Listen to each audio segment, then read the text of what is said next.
Hi, welcome to Park Avenue LASEK. We're actually here for a very interesting situation. Stephanie's here from Massachusetts. Today for her laser vision correction we do LASEK, which is non-cutting, but she's got a more interesting story, and she came to me a few months ago for a very unusual condition, and somehow she found me, I think, on the internet. You want to describe what your condition was? I did, yes. I had tortuous veins in my eyes. They were very prominent, very ugly. Was looking to cauterize them and help make my eyes look a little bit whiter. So How long did you have them for?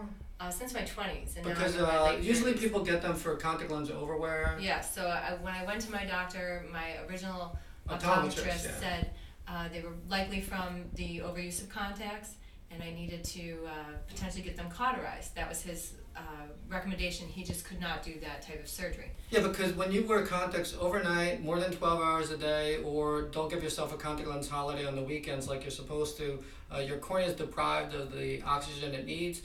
Better contact lenses these days have higher DKs, that's oxygen deficiency coefficient.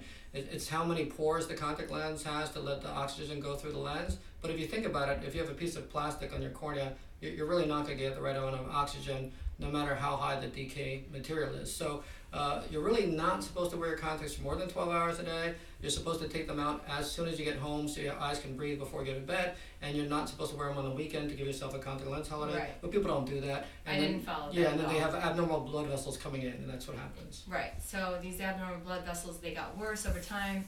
In my mid-30s, they looked atrocious, and I couldn't quite deal with them anymore. So I attended many doctor's appointments with surgeons up in Boston who denied me repetitively the cauterization procedure. They said that it would not stand up in court. The liability risk was too high should the surgery go awry.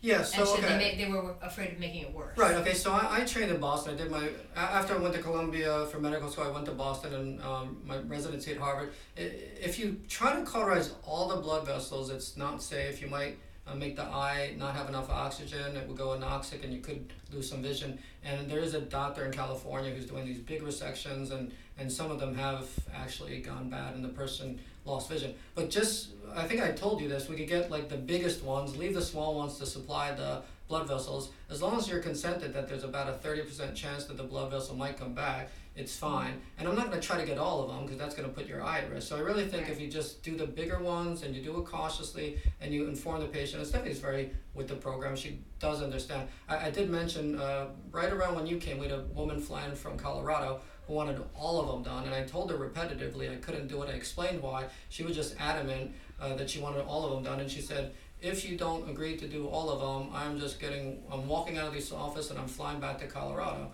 And I said, well, that's what you're going to have to do because it's not safe to do all of them. Right, and I was on board with just getting the largest vein in each eye removed. Those are the most offensive veins. And I found Dr. Chynn online that he had done this procedure for someone else. So I was on a mission. After all these doctors denied me in New England, after many conversations with the doctors, they said specifically, would it be the worst thing for you to cauterize these veins? No, we just won't enter into that transaction with you. So I said, they keep giving me this line of hope, that there's someone out there that might do it. And I found Dr. Chynn online, called him, he answered the phone right away, and we had a discussion about it and decided to move forward. Yeah, I like the fact that Stephanie's very realistic, doesn't want to overdo things. And I've done a lot of these and they've all gone great. I would say all of them look better than before. Some of them have little regrowths and stuff like that. None of them had a complication. And you want to tell them about your cosmetic appearance now because they never saw you beforehand. Right, so I would say my right eye is 100% better, 100% improved. One vein did grow back underneath my eyelid to supply blood flow to my eye. You cannot see it. My left eye, I would say, is a 75% improvement. We could potentially go for 100% improvement. We're just going to proceed with that after my vision correction surgery. Yeah, I mean, we discussed it today. Again, I like this type of patient because she's reasonable. And we're going to do the laser vision correction, LASEK. And there are steroids afterwards, sometimes that make the blood vessel go away on its own. And then the blood vessel will make a little L. So the L part is going into their eye and then you're seeing it. So I could just get the cautery right at the junction, and then hopefully if she has a new vessel like on the right eye, it'll come in from the top or the bottom and you won't see it. It's really the ones on the side that people see. So anyone out there has prominent blood vessels, we're told that nothing can be done or it's unsafe. It's not true.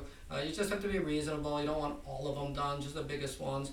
I would just call the center or email us. Our website's Park Avenue LASEK, LASEK.com. It's because we do the newer, safer, non-cutting LASEK procedure. I stopped doing LASIK 20 years ago. And then you could also email me directly.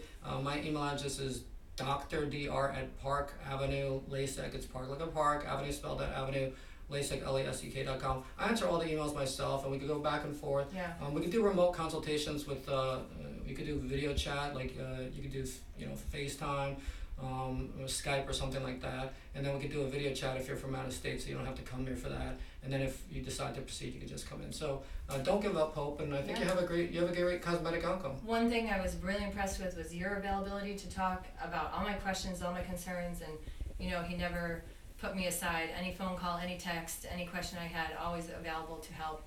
And the outcome he's a very skilled surgeon. The outcome was outstanding. I'm very pleased.